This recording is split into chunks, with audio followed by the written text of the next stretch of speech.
Alhamdulillahilladzi bini'matihi tatimmus shalihat wa bifadlihi tatanazzalul khairat wal barakat wa bitaufiqihi tatahaqqaqul maqasidu wal ghayat.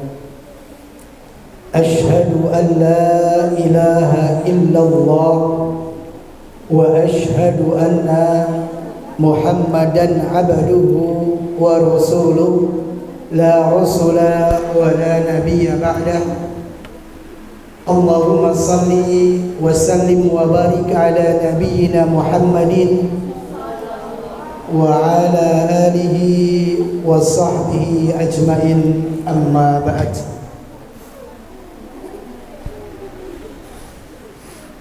Faya ayyatuha banati at-talibat al-a'izzat wa bil khusus ayyatuha al-ustadat al-karimat, a'azani Allah wa iyyakum ajma'in. Anak-anakku santriwati Pondok Pesantren Al-Matra yang dimuliakan oleh Allah Subhanahu wa taala, wabil khusus kepada para pengasuh, para pembimbing, para ustadzah, para musrifat yang hadir pada kesempatan malam hari ini. Sebelumnya, mari pada kesempatan malam yang berbahagia kali ini kita bersama-sama bersyukur kepada Allah Subhanahu wa taala, yaitu Tuhan yang Maha Kuasa, Tuhan yang Maha Penyayang, dengan kasih sayang dan kekuasaannya yang tak terhingga, dan Tuhan yang Maha Pengasih yang tidak pernah pilih kasih. Sehingga pada kesempatan malam hari ini kita semuanya bisa berkumpul bersama, kami juga bisa bersilaturahim. Setelah kami kemarin juga di malam Jumat yang kemarin bersilaturahmi di kampus Putra. Nah, di antara nikmat yang Allah berikan kepada kita di malam hari ini tentunya adalah nikmat kesehatan. Sehat semuanya? Alhamdulillah. Sehat jasmaninya? Sehat insyaallah.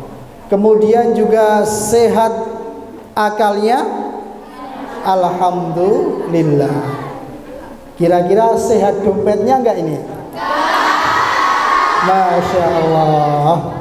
Ya, itulah penyakit anak-anak santriwan santriwati, biasanya tongpes alias kantong kempes.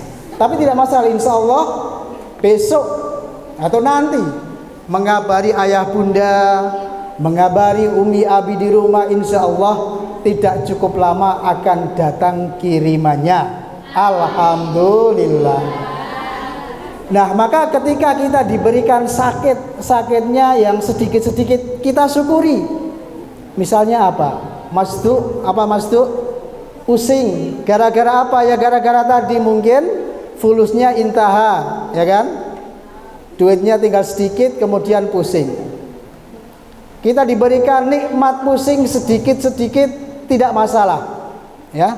Karena ternyata ada orang yang tidak pernah sakit. Pernah lihat orang yang tidak pernah sakit? Ada seseorang itu tidak pernah sakit jasmaninya. Dia terkena terik panas matahari di siang hari, tidak sakit. Kemudian ada hujan badai, udan-udanan, tidak sakit. Ya, Dia bahkan makan makanan-makanan yang busuk tidak sakit perut. Tidur sembarangan juga tidak sakit. Tapi akalnya yang sakit. Siapa itu?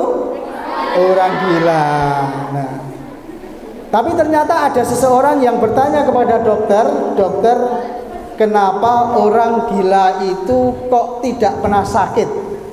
Maka jawaban dokter adalah karena dia tidak pernah berpikir, ya, dia tidak punya pikiran, dia tidak pernah berpikir sehingga jasmaninya sehat. Nah, terus kuncinya kalau pengen jasmaninya sehat, apakah kita harus menjadi orang gila? Tidak.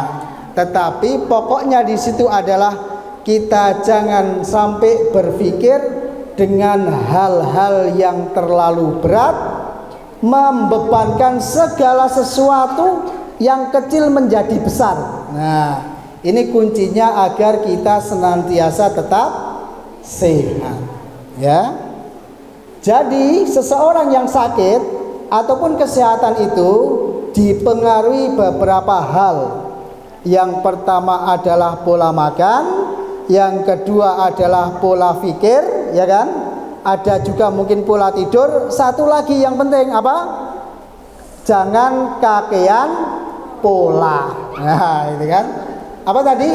Kesehatan itu dipengaruhi oleh pola makan, pola pikir, pola tidur, dan kakean pola, ya.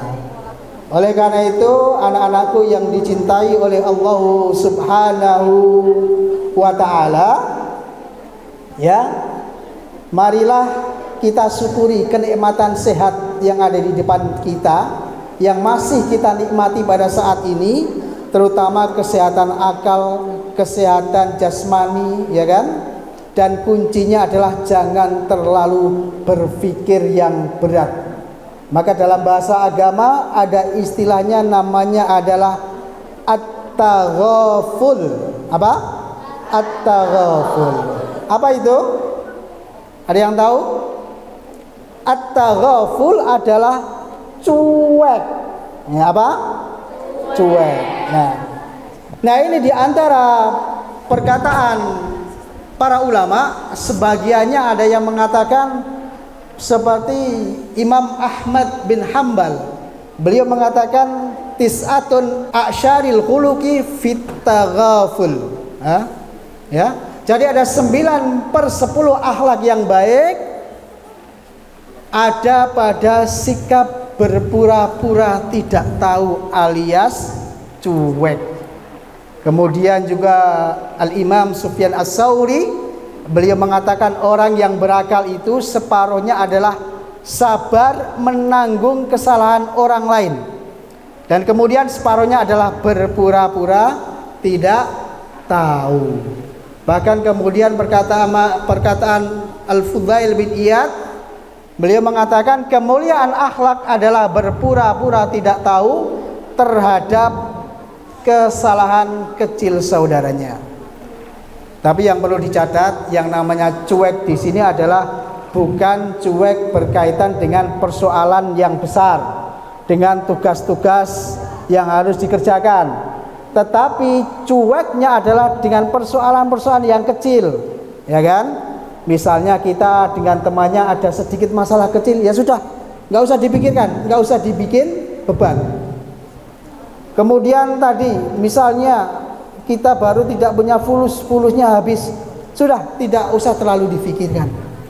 Atau mungkin makanan di ma'had tidak enak nggak makanan di ma'had? Alhamdulillah. Ketika tidak enak, misalnya di hari apa jadwalnya sama apa misalnya, ya, yang dulu apa itu? Kacang panjang, suka apa nggak suka? Oh, nggak suka. Kalau dulu Ustadz paling nggak suka itu sama terong. Ya. Kenapa? Kalau sekarang terong kemudian dicincang, diiris-iris, digoreng pakai sambal mantap. Tetapi ketika dimasak sayur dijangan, waduh, meludrek semuanya, ya. Ya, dulu Ustadz paling nggak suka dengan terong. Tetapi mungkin setiap orang berbeda-beda. Jadi kembali lagi, jangan kita kemudian membuat sesuatu persoalan yang kecil dimasukkan ke dalam pikiran, dimasukkan ke dalam hati, kemudian membebani hidup kita, karena itu akan mempengaruhi kesehatan kita.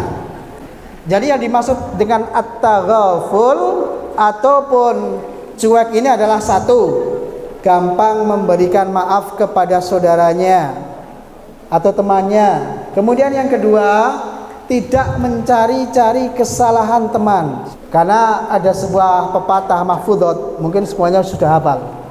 Apa itu? Man tolaba akhon bila aibin baqiya bila ahin.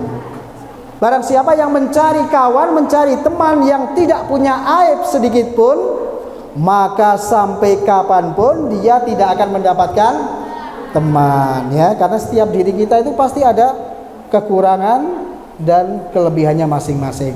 Tetapi satu yang perlu dicatat, kita juga perlu senantiasa berusaha mencari kawan, mencari teman yang baik. Karena kawan yang baik itu sangat pengaruh kepada diri kita. Ibaratnya seperti orang yang berteman dengan penjual minyak wangi, dia akan kecipratan wanginya. Barangkali suatu ketika kita beli maka akan diberi murah, bahkan suatu ketika juga akan diberi bonus, diberi hadiah. Tetapi ketika kita berteman dengan orang yang kerjaannya itu membuat pandai besi, bisa jadi kita akan kecipratan apinya. Dan ada satu contoh yang mudah. Ketika seseorang bergaul dengan temannya yang baik, maka dia akan diangkat derajatnya menjadi orang yang baik. Contohnya apa? Adik-adik santriwati ini pernah nggak beli namanya beras? Ada nggak kadang-kadang di dalam beras itu ada pasirnya, ada batunya kecil. Nah, tanpa tidak sadar, ketika kita membeli harga beras, misalnya seharga 20.000, maka batu kecil tadi dia tanpa tidak sadar naik derajatnya menjadi harga beras. Ada enggak yang jualan batu kerikil, ya, yang seharga 1 kilo kok harganya sekian? Kan enggak ada. Makanya kemudian derajatnya diangkat seperti beras tadi, ya. Kemudian yang ketiga, tidak membesarkan masalah-masalah yang kecil. Kalau ada masalah kecil, lewat saja, biar kita tidak dibebani dengan hal-hal yang tidak manfaat. Ayatuha banati at-talibat, a'azani Allah wa iyyakum ajmain.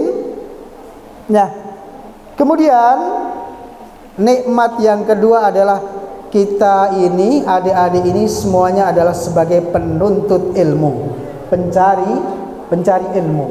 Berbahagialah orang yang mencari ilmu. Karena apa? Karena orang yang mencari ilmu agama itu sangat mulia. Jadi secara garis besar di dunia ini, mencari ilmu ataupun profesi seseorang yang mulia adalah orang yang satu, pertama ngopeni, melayani berkaitan dengan kesehatan manusia. Siapa itu? Dokter. Yang kedua, orang yang ngopeni, yang ngurusi berkaitan dengan kesehatan ruh jiwa manusia. Siapa itu? Para alim ulama. Nah, maka bagian dari orang-orang yang ngopeni agama adalah kita-kita ini sebagai penuntut ilmu, sebagai alim ulama. Maka Al-Imam As-Syafi'i beliau mengatakan al-ilmu ilmani. Ilmu itu pada dasarnya itu ada dua. Apa? Ilmu fikhi, yaitu ilmu fikih, ilmu agama, wal ilmu tib, dan ilmu kedokteran ya. Ilmu fikhi lil adyan, ilmu fikih itu untuk agama. Kemudian wal ilmu tib, ilmu kedokteran lil abdan, untuk kesehatan badan kita, ya. Maka juga seorang penuntut ilmu, insya Allah kita ini dikehendaki Allah menjadi orang yang baik. Kok tahu? Ya karena Rasulullah Shallallahu Alaihi Wasallam mengatakan, man yuridillahi bihi khairan yufaqihu fiddin. Barang siapa yang dikehendaki baik, maka akan diberi kemudahan, akan diberikan pemahaman terhadap ilmu agama. Kemudian yang berikutnya juga ada ide ini, istilahnya sekarang ini baru di karantina. Ada yang mungkin targetnya 3 tahun, syukur 6 tahun baru di karantina di sini, istilahnya itu baru berpuasa. Kalau orang berpuasa itu suatu ketika akan berbuka. Dan nikmatnya orang yang berbuka itu ketika dia menjalankan puasa dengan benar-benarnya, dengan sesungguhnya. Jadi kalau orang berpuasa itu pagi sahur, siang tidak makan, dia menahan ya dari hawa nafsu, melihat makanan di siang hari, melihat, mohon maaf, coro, ya, tahu coro? Nah, kecoa itu kalau di siang hari kayak kurma, ya kan? Melihat sunlight, wah seger banget kayak sirup. Lah itulah kenikmatan orang yang berpuasa. Nanti begitu sore kemudian dia berbuka. Nah begitu juga adik-adik ini di dalam ma'had, di dalam pondok, baru berpuasa dari hiruk pikuk kegiatan dunia luar yang hingar-bingar, ya kan? Termasuk dari pergaulan bebas. Insya Allah di pondok ini akan aman. Coba membayangkan, mohon maaf, kalau sekolah di luar, ya, ada pergaulan bebas, kemudian yang cewek mengenal cowok, yang cowok mengenal cewek, kemudian terjadi pacaran, ya kan? Hal-hal yang tidak diinginkan. Itu ibaratnya seperti orang yang berpuasa, dia tidak betah, nah, ya kan? Bisa jadi akan mokah di siang hari. Atau mungkin bisa diibaratkan orang yang berpuasa, kemudian dia membeli makanan di pagi hari, misalnya beli apa? Es dawet di pagi hari, baru jam 7 sudah membeli, kemudian dibawa pulang, ya, kemudian dilihat-lihat, wah segera karuan, kemudian mungkin terjadilah mokah. Atau mungkin tidak mokah, tetapi begitu sore bunyi sirine, bunyi adzan, kemudian dia minum, maka makanannya itu sudah basi. Betul tidak? Ya, kalau berpuasa kemudian dia beli makanan di pagi hari, padahal untuk dimakan di sore hari, maka makanan itu sudah basi. Begitu juga adik-adik ini, ketika mengenal lebih awal seorang laki-laki atau laki-laki mengenal perempuan, kemudian pacaran, besok ketika menikah itu tidak ada indahnya. Nah, percaya nggak? Tetapi kalau sebelumnya itu berpuasa, menahan diri, besok ketika mendapatkan jodoh, ketika menikah, insya Allah nikmatnya luar biasa. Oleh karena itu sekali lagi, beruntunglah kita, beruntunglah adik-adik ini masih bertahan sabar ditempa di pondok pesantren. Ayatuha banati at-talibat azanillah wa iyyakum ajmain. Dan merupakan janji Allah Subhanahu wa taala ketika seorang remaja, termasuk juga remaji, pemuda-pemudi, ketika masa mudanya itu digunakan usianya untuk apa? Untuk sibuk tumbuh dalam ketaatan kepada Allah, maka insya Allah di yaumul qiyamah akan dilindungi Allah. Yauma la dzilla illa dzilluh, tidak ada perlindungan di hari kiamat kecuali perlindungan dari Allah Salah satunya adalah wasyabun nasya'a fi ibadatillah, dan seorang remaja, seorang pemuda, seorang pemudi yang mereka itu tumbuh dalam ketaatan kepada Allah Subhanahu wa ta'ala.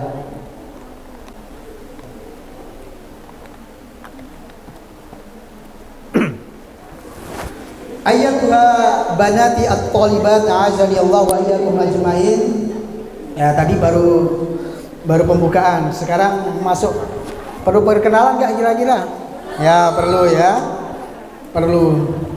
Saya dulu pernah, ini ada yang kelas 3 aliyah yang dulu MTS-nya di sini, ada enggak? Ada ya. Sebentar. Saya membawa enggak ini? Kalau membawa mungkin masih ingat. Dulu saya di sini pernah memutar film. Ya, filmnya ada yang ingat? Film Jejak Langkah Dua Ulama. Izin saya putar beberapa menit ya, coba ini bisa enggak? Ya, uskutna ya. Ini enggak ada suaranya. Nah, ini ada enggak, coba dilihat sejenak kita nonton ya. Ini kira-kira tahun berapa saya lupa juga ini. Ya, dulu kita memutar film di depan ini, yaitu Jejak Langkah Dua Ulama, yaitu kisah dari Kiai Haji Ahmad Dahlan dan Kiai Haji Hashim Asy'ari, dua pendiri organisasi terbesar di Indonesia. Nah, ini kemudian ini santri putri waktu itu di depan. Ya. Masih ada yang di sini enggak kira-kira? Masih ya. Boleh tunjuk tangan mana? Masya Allah, barakallahu fiik. Masya Allah.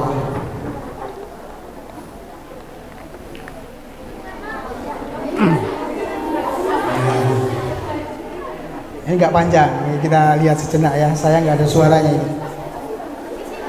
Ya, waktu itu ini di Putri, kemudian juga kita berpindah di kampus Putra. Nah, ini di depan kampus Putra, sama-sama di luar menikmati tayangan film Jejak Langkah Dua Ulama.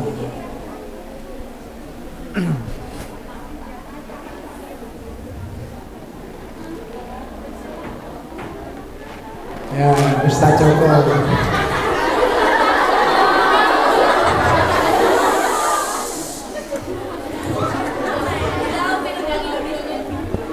Kelihatan nggak? Kelihatan ya.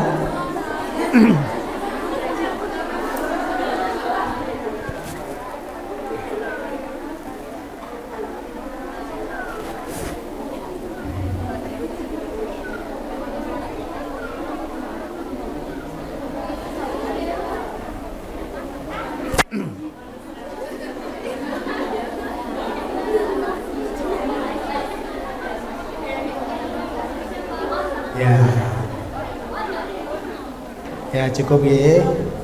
Nah, itu sekilas dulu ketika penayangan film Jejak Langkah Dua Ulama. Kemudian kami di organisasi Muhammadiyah, salah satunya diamanai sebagai sekretaris Korps Mubalik Muhammadiyah Kabupaten Temanggung. Kemudian untuk sehari-hari saya bekerja di kantor Kementerian Agama Kabupaten Temanggung. Jadi dulu Ustadz ini juga kayak adik-adik semua ini santri. Maka pertanyaannya, apa bisa santri menjadi pegawai negeri? Sangat bisa. Jangankan menjadi pegawai negeri, jadi presiden, jadi wakil presiden sudah ada. Jadi menteri banyak. Jadi pengusaha banyak, ya kan? Mungkin saja ada yang pengen menekuni di bidang keagamaan. Banyak lowongan di kantor Kementerian Agama itu. Sebagai guru agama dari tingkat SD sampai tingkat SMA bisa. Menjadi gurunya mahasiswa alias dosen bisa, ya kan? Menjadi pegawainya bisa. menjadi penyuluh, penghulu. Nah, penghulu hanya laki-laki, kalau perempuan bisa menjadi penyuluh. Kemudian juga bisa bekerja di kantor pengadilan agama, ya kan? Kemudian sekarang ini tambah lagi, ada lagi kantor Kementerian Haji dan Umroh. Itu adalah peluang-peluang ketika kita memperdalam agama, dan masih banyak peluang-peluang yang lain. Ya. Kemudian kami perkenalkan juga, alhamdulillah saya dianugerahi, lanjutkan nggak? Alhamdulillah istri saya 2, belum anaknya maksudnya. Masya Allah. Ya, ini anak saya ya. Ada yang kenal? Ada nggak anaknya? Ada nggak ini anaknya? Ada nggak anaknya ini? Ikut nggak ada? Oh, Masya Allah, ya alhamdulillah. Ya, ini anak saya ya. Ya ini sekilas. Tidak ya? Lagi? Ya sudah ya. Ya sudah. Ya. Anak-anak kami juga sama dengan adik-adik semuanya ini. Saya masukkan ke pondok pesantren. Sengaja tidak saya kenalkan ke sekolah umum. Pokoknya milih pondok, mau pondok A, B, C, silakan. Begitu. Ya. Baik anak-anakku yang dimuliakan oleh Allah Subhanahu wa taala. Nah, kemudian sekarang baru kita coba memasuki materi di malam hari ini, ya. Yang sudah kita tuliskan adalah berkaitan dengan bagaimana sejarah Bani Israel yang ada di dalam Al-Quran. Yang kita kenal bahwa Bani Israel ini adalah mempunyai catatan keburukan, mempunyai catatan kejahatan-kejahatan, dan itu diabadikan dalam Al-Quran. Yang kemudian dengan ceritanya yang panjang itu kelak sebagian mereka itu kemudian menempati di daerah yang disebut dengan negara Israel, ya kan? Ya, kalau kita mau melihat sejarahnya, sebenarnya Bani Israel itu yaitu keturunan dari Nabi Yakub alaihissalam, ya. Jadi Bani itu adalah keturunan, Israel itu adalah nama lain dari Nabi Yakub. Adapun di antara putra dari Nabi Yakub ini memang ada yang sebagian itu muhsinun, ada yang baik, dan ada sebagian yang wa zalimun li nafsih, ada yang zalim, ada yang jahat.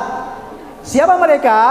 Di antara yang baik, yang soleh adalah Nabi Yusuf.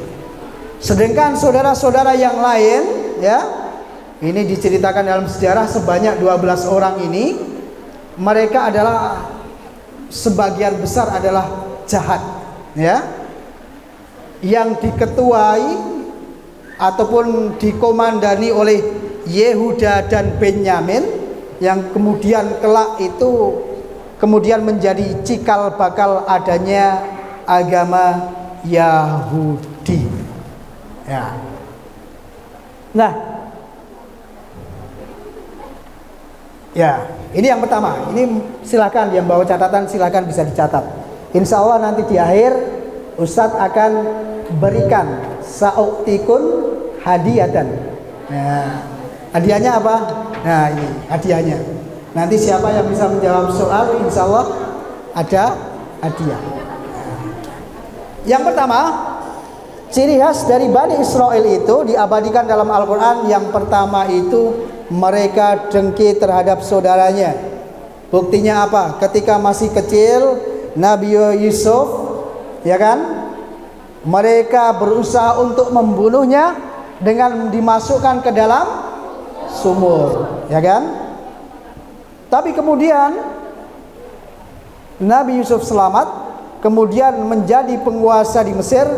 Akhirnya saudara-saudara yang lain semuanya ikut ke Mesir. Nah, ketika di Mesir mereka dalam kondisi aman karena apa istilahnya ya, sama Nabi Yusuf ini dilindungi. Tetapi begitu Nabi Yusuf wafat, meninggal, kemudian digantikan oleh seorang raja Fir'aun yang jahat, maka kemudian Bani Israel ini kemudian dijajah oleh Fir'aun. Nah, dan waktu itu maka Raja Fir'aun mengatakan, ketika ada seorang bayi laki-laki yang lahir, maka kemudian akan dibunuh. Kenapa? Karena ditakutkan besok akan menjadi penghalang, akan menjadi orang yang akan memberontak kerajaan Fir'aun. Di dalam ayatnya dikatakan sanuqattilu abna'ahum, ya. Kita akan membunuh anak-anak laki mereka. Di sini dikatakan sanuqattilu. Ada apa itu? Namanya tasdid. Jadi kata Ustadz Adi Hidayat, sanuqattilu, membunuh itu tidak hanya sekedar membunuh kemudian mati, tetapi membunuh. Apa itu? Yaitu mencincang-cincang sampai habis. Kalau membunuh kan hanya qatala yaqtulu, membunuh. Kalau di sini ada nuqattilu, akan membunuh. Ini kejamnya seperti itu. Nah, kemudian ketika Nabi Musa kemudian selamat, kemudian akhirnya Nabi Musa itu kemudian menjadi nabi.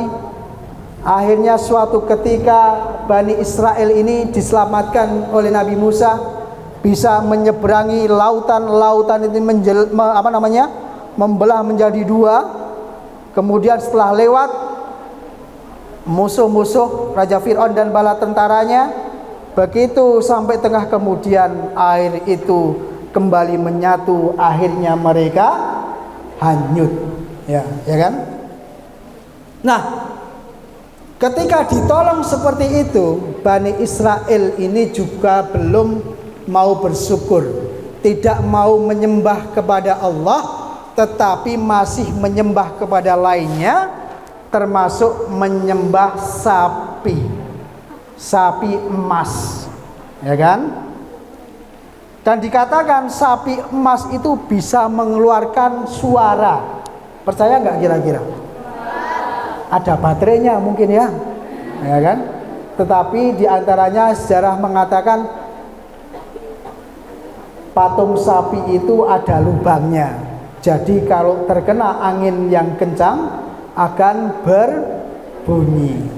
Tapi itu kemudian menjadi salah satu orang-orang Bani Israel ini percaya, wah ini mengeluarkan suara, ini keajaiban dan seterusnya.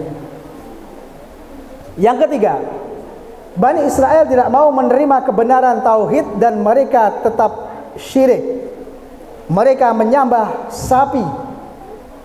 Ketika Nabi Musa menerima wahyu selama 40 hari di bukit. Kemudian berikutnya, pengecut tidak berani berjuang masuk ke negeri Palestina. Jadi ketika mereka itu selamat dari lautan tadi, sama Nabi Musa disuruh masuk ke dalam negara Palestina, negara Syam. Negara Syam itu mana saja? Bukan Ustadz Syam ya, tapi negara Syam, Biladus Syam. Mana saja? Siapa yang tahu? Palestina, Yordania, Lebanon, Lubnan, satu lagi Syria. Ya, diingat-ingat, siapa tahu nanti muncul pertanyaan. Ya, jadi Nabi Musa ini membawa Bani Israel ini untuk dibawa masuk ke negeri Syam, ke negeri Palestina, tapi mereka tidak mau. Mereka itu pengecut, takut. Ya, mereka tidak mau memasuki negeri itu. Karena apa? Karena mereka takut dengan namanya kaum Jabbarin. Apa itu kaum Jabbarin?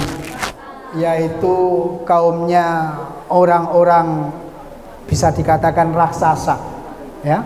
Di dalam satu ayat dikatakan mereka itu berkata, wahai Musa, sesungguhnya dalam negeri itu ada orang-orang yang gagah perkasa, ya. Inna fiha kauman jabbarin, ya. Sungguhnya kami sekali-kali tidak akan memasukinya sebelum mereka keluar daripadanya. Jika mereka keluar pasti kami akan memasukinya. Ini adalah ciri-ciri orang yang pengecut, ya, tidak mau berjuang bersama. Kemudian dilanjutkan lagi, wahai Musa, kami sekali-kali tidak akan memasukinya selama-lamanya selagi mereka ada di dalamnya.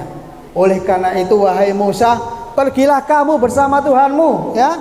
Anta wa rabbuka, kamu dan Tuhanmu sana, masuk ke sana.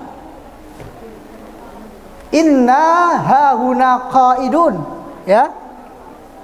Sesungguhnya kami di sini akan duduk-duduk santai menantimu.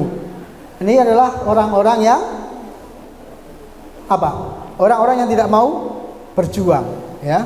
Karena mereka takut sama orang-orang Jabarin tadi. Nah, diantaranya disebutkan oleh Imam Ibnu Katsir, kaum Jabarin itu adalah mereka yang mempunyai tubuh yang besar, wa kanu dawi ajsamin azimatin wa quwwatin syadidatin wa ba'shin syadidin. Jadi mereka itu mempunyai tubuh yang besar, kekuatan yang sangat, dan juga keberaniannya sangat dahsyat. Maka tidak heran kemudian kalau sekarang ini orang-orang Palestina ini luar biasa, betul-betul mereka itu gagah, kuat, perkasa, banyak yang syahid, kemudian tumbuh lagi penerus berikutnya, ya. Ini bunyi apa adzannya? Sampai jam itu jam 7 lebih dikit nggak apa-apa. Nggih, kita lanjutkan lagi ya. Nah, kemudian jauh sebelumnya, sebelum kaum Jabarin ini, di sana pada awalnya dihuni oleh kaum Kanaan.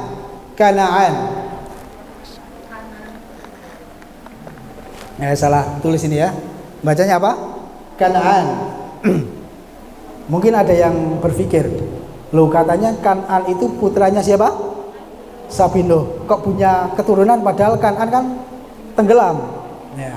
Maka dikatakan dalam sebuah sejarah itu, ini bukan anak langsung tetapi merupakan keturunan cucunya. Jadi Nabi Nuh itu mempunyai anak, di antaranya Kan'an itu tenggelam, kemudian yang lain ada yang selamat, kemudian yang selamat ini mempunyai anak namanya Kan'an, kemudian mempunyai keturunan, dan inilah yang menjadi cikal bakal penghuni di tanah Palestina, ya.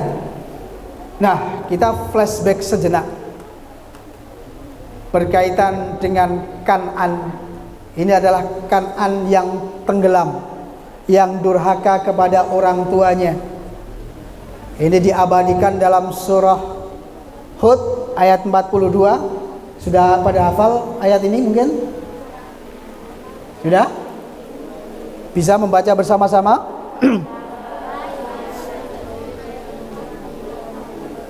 Kalau kemarin di Putra mereka pada hafal nadanya Syekh Ma'syari Rashid, ya. Wa hiya tajri bihim fi mawjin kal jibal, wa hiya tajri bihim fi mawjin kal jibal,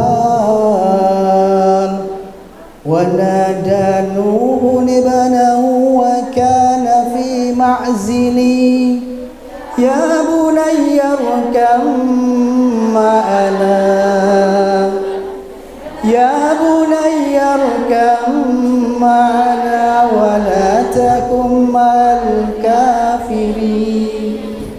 Nah, ya, ini adalah indah sekali, tetapi ketika kita membaca itu kita merenungi maknanya, ini hati kita seakan-akan sedih karena menceritakan seorang anak yang durhaka, seorang anak yang mau diselamatkan oleh bapaknya, masuk ke dalam perahu tetapi tidak mau, ya. Saat itu orang-orang itu pada heran. Wahai Nuh, ini di padang pasir kenapa engkau membuat kapal, untuk apa, ya kan? Nggak usah padang pasir lah, di Temanggung ada kapal besar. Waduh, kapal ngopo iki, kan gitu. Nah, saat itu juga seperti itu. Mereka tidak tahu bahwa ini adalah wahyu, maka kemudian datanglah banjir bandang, ya, hujan yang sangat lebat, bahkan diperkirakan itu sekitar 150 hari. Berapa bulan? Berapa? 3 bulan lebih, ya kan? Hujan selama itu. Kita bisa membayangkan, hujan seminggu, hujan rintik-rintik saja. Ini Pondok Al-Matra mungkin ya, airnya kan naik. Ini hujan begitu sangat lama. Orang tua sudah menyiapkan bahteranya. Wahai anakku, naiklah ke dalam kapal ini. Ya bunayya irkam ma'ana. Nah, ini ada hukum bacaan apa ini? Irkab ma'ana. Sebenarnya kan begitu, ya. Tapi kemudian di dalam tajwid dibaca irkam ma'ana. Ya bunayya irkam ma'ana. Wahai anakku, naiklah bersama kami, ya. Jadi ini ada istilahnya ya bunayya, itu adalah tidak hanya sekedar panggilan wahai anakku, tetapi wahai anandaku, wahai anak tercintaku, marilah naik bersama kita. Tapi kemudian Kan'an itu tidak mau. Kan'an justru membalas dengan balasan seperti ini. Ayat berikutnya gimana nih? Gimana? Ayo bareng-bareng. Qala sa'awi ila jabali ya'simuni minal ma' qala la 'asimal yawma min amrillahi illa man rahim wa hala bainahumal mawju fakana minal mughraqin. Anak itu kemudian menjawab, aku akan mencari perlindungan ke gunung yang dapat memelihara dari air bah. Kemudian Nabi Nuh berkata, tidak ada perlindungan hari ini dari azab Allah selain Allah saja yang maha penyayang. Dan gelombang itu menjadi penghalang di antara keduanya. Maka kemudian Kan'an putra Nabi Nuh ini ikut tenggelam bersama orang-orang yang tidak mau ke jalan yang benar. Ini adik-adik, ini kisahnya sangat dalam sekali. Orang tua itu pasti menginginkan anaknya selamat dunia akhirat. Orang tua mengirimkan ananda, adik-adik, anak-anakku sekalian ke sini dalam rangka kebaikan. Betul apa tidak? Ya. Mungkin ada orang yang berpikir, kok yang dipikirkan hanya agama. Apa enggak mikir dunianya? Bagaimana dunianya? Nah, apa enggak mikirkan masa depan? Nah, justru orang tua yang mengirimkan anaknya ke pesantren ini, mereka memikirkan masa yang paling depan. Tidak hanya masa depan, tapi masa yang paling depan, bahkan depannya depan, yaitu apa? Akhirat, ya kan? Jadi ketika seseorang itu sudah memikirkan akhirat, jangan khawatir dengan urusan dunianya. Insya Allah dunianya akan terpegang, akan kemudian bisa ia dapatkan. Sebaliknya, kalau orang hanya memikirkan dunia, belum tentu akhiratnya bisa ia pegang. Maka itulah harapan dari orang tua, adik-adik, anak-anakku sekalian yang dikirimkan di pondok pesantren seperti itu. Jadi ada cerita, ya. Kelak, insya Allah di akhirat itu orang-orang yang solih itu akan baru merasakan kenikmatannya. Begitu juga orang-orang yang tidak solih kemudian mereka mendapatkan dosa yang banyak, mereka masuk ke dalam neraka, konon orang-orang itu akan protes. Seorang anak ini akan protes kepada siapa? Kepada orang tuanya. Wahai bapak ibu, kenapa saya dulu di dunia kok tidak dididik? Orang tuanya mungkin akan berkata, dulu sudah tak usahakan tapi kamu tidak mau. Dulu sudah mau tak pondokkan tapi kamu tidak mau. Akhirnya anak itu kemudian tetap protes. Harusnya bapak dan ibu itu memaksa saya sampai saya mau. Nah, seperti ini. Harusnya ayah dan ibu itu memaksa saya agar saya mau berbuat kebaikan sehingga saya tidak masuk neraka. Percaya nggak? Orang yang kalau sudah pada posisi terjepit, dia akan menyalahkan orang lain. Jangankan di akhirat, di dunia. Saya kasih contoh.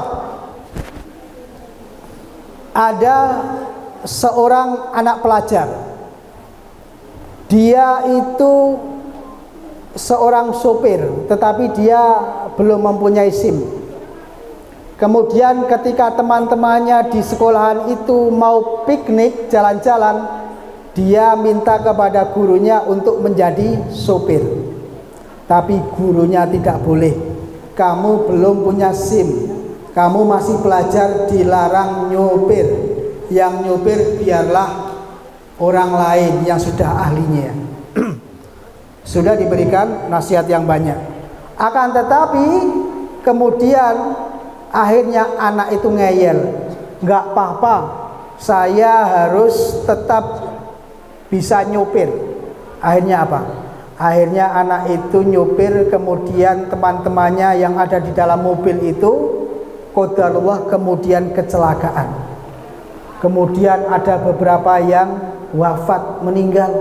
Sebagian ada yang masuk rumah sakit. Kemudian akhirnya anak itu dibawa ke pengadilan, kepolisian dengan ustadznya itu. Mereka ingin mencari selamat sendiri.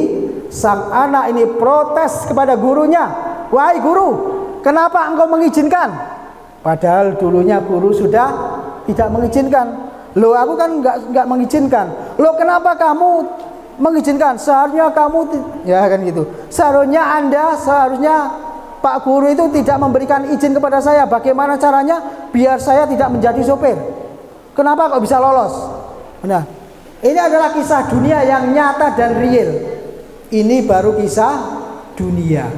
Belum lagi nanti kisah di akhirat. Orang itu sudah akan berpikir nafsi-nafsi, hanya ingin menyelamatkan diri sendiri. Anak-anakku, banati at-talibat, a'azani Allah wa iyyakum ajma'in. Ustaz tambahkan sedikit. Kita teruskan. Yang berikutnya adalah senantiasa Bani Israel ini menyelisihi Nabi Musa.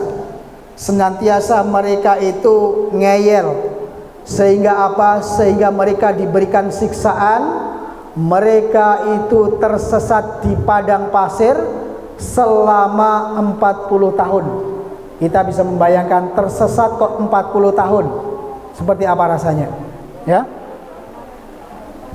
Tapi meskipun mereka tersesat, mereka tetap diberikan perlindungan oleh Allah. Berupa apa? Berupa awan, sehingga walaupun mereka di padang pasir tidak merasa panas karena di atasnya ada awan, ya. Nah, bahkan mereka diberikan makan yaitu manna wassalwa. Ada namanya manna di sini, ada yang namanya salwa di sini. Mana? Ada Mbak Salwa?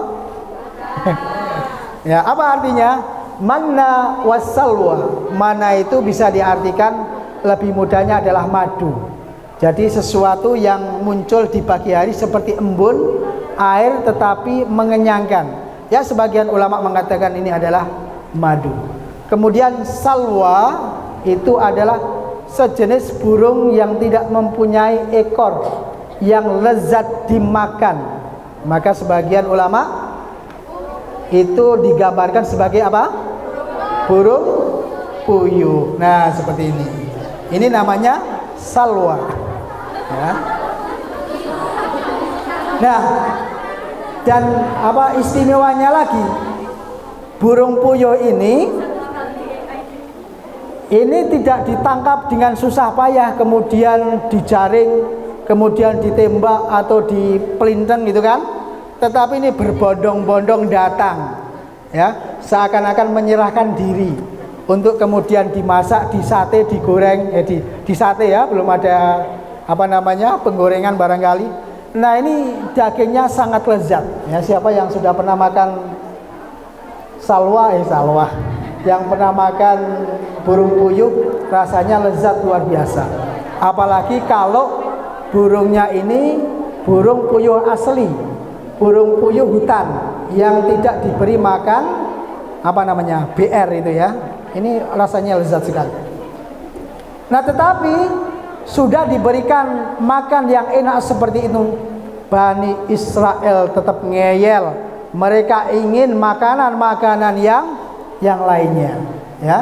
Maka termasuk Bani Israel adalah orang-orang yang zalim, yang menyiksa diri mereka sendiri.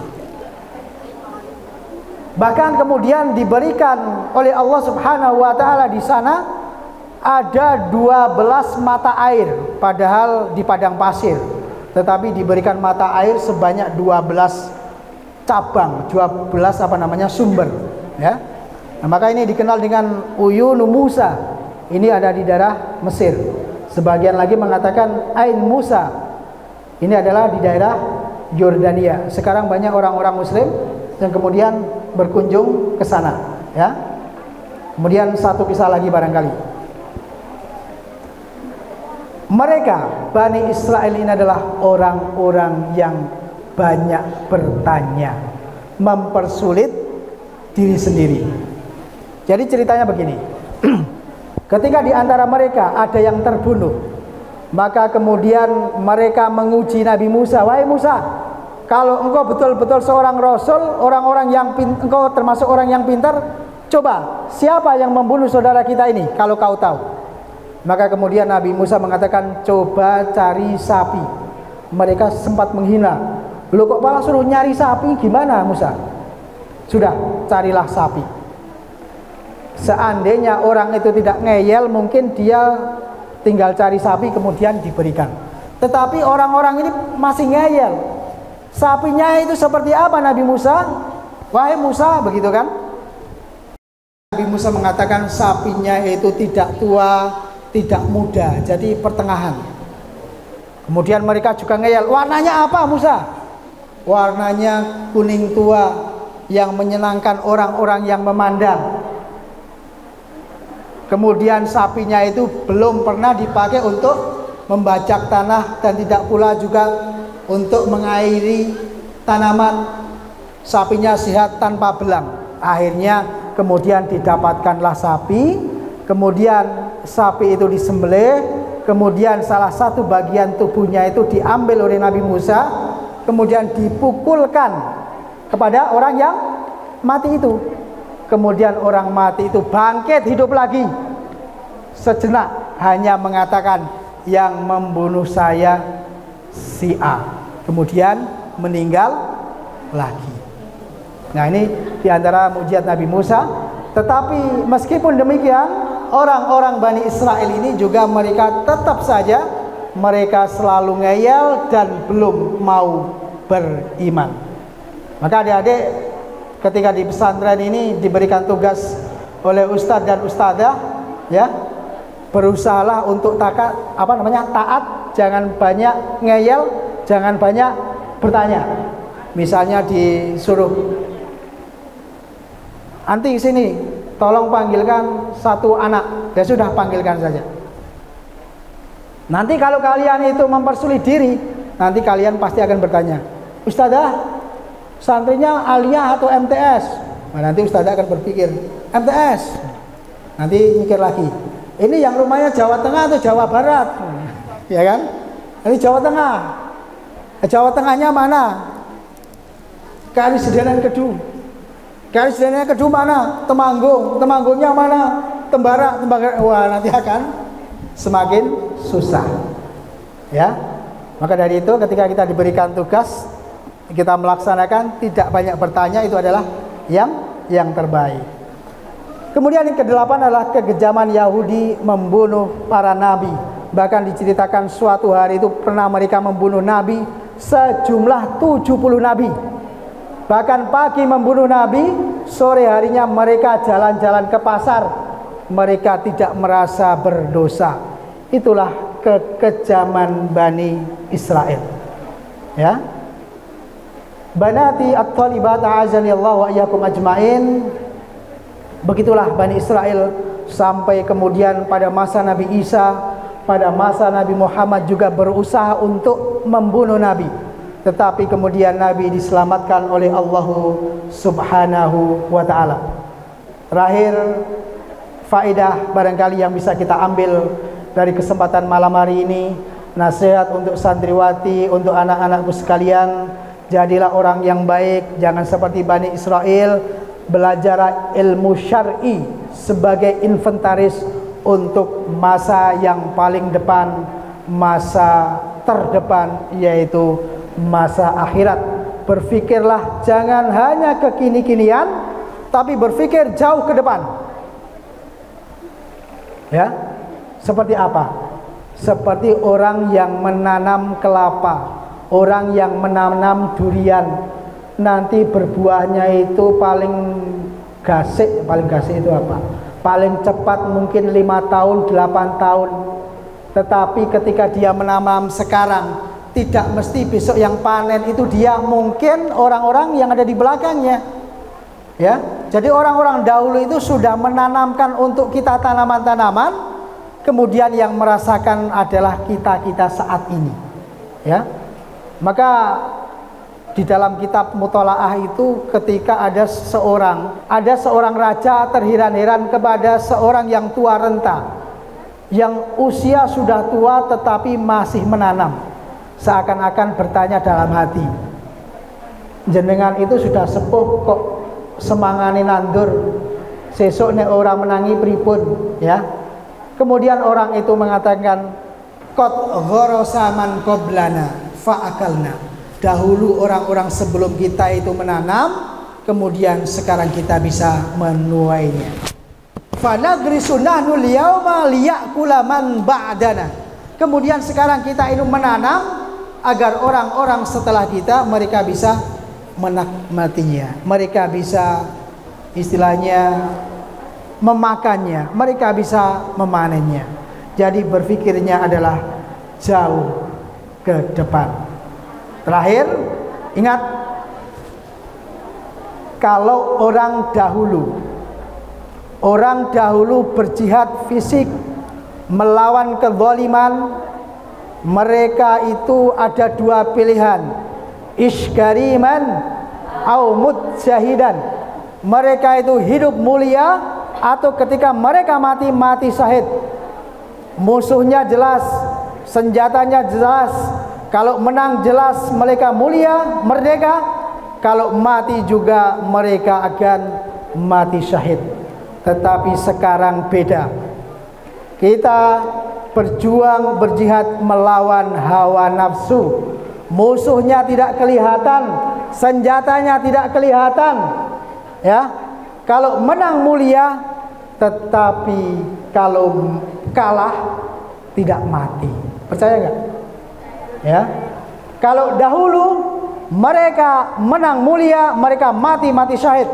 Sekarang menang mulia, kalau kalah tidak mati, bahkan justru akan menjadi penyakit, bahkan akan menular ke teman-temannya, ke tetangganya, ke saudaranya dan seterusnya. Contohnya adalah berjuang melawan hawa nafsu, kebudayaan, berjuang melawan hal-hal yang bertentangan dengan syariat Islam.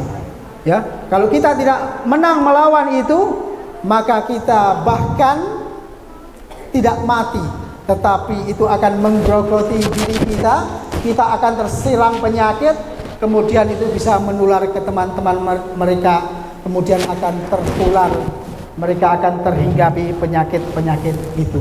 Maka berjuang saat ini hanya ada satu pilihan, kita harus menang. Demikian yang bisa kami sampaikan. Semoga di kesempatan malam hari ini bisa bermanfaat. Mohon maaf, Afan ya, terakhir terus Afan ya, terakhir ya, karena ini belum saya sampaikan. Ya, ini ada hadiah. Siapa yang mau menjawab pertanyaan ini? Siapa dulu angkat tangan? Siapa yang mau? Man, anti, man ismuki, Kumi, berdiri, Pak. Ya, berdiri dulu. Pertanyaannya menyusul. Pertanyaannya adalah, kaum dahulu yang menempati negeri Palestina ketika Bani Israel ini diajak oleh Nabi Musa, namanya adalah kaum apa? Masya Allah, barakallahu fiik. Berhasil. Tafadhali. Ya, diambil. Mau diambil sekarang mana nih? Tafadhali. Ya. Namanya siapa, Mbak? Naya. Ya. Satu lagi. Man. Anti. Ya. Manis Mugi. Zahira. Janita. Oh ya itu.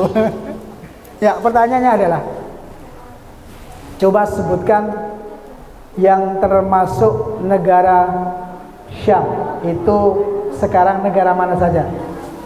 Ya. Palestina, Lebanon, Syria, Yordania. Masya Allah, barakallahu. Ini silakan bisa diambil. Mohon maaf hanya 2, jangan dilihat barangnya, tetapi semoga bermanfaat.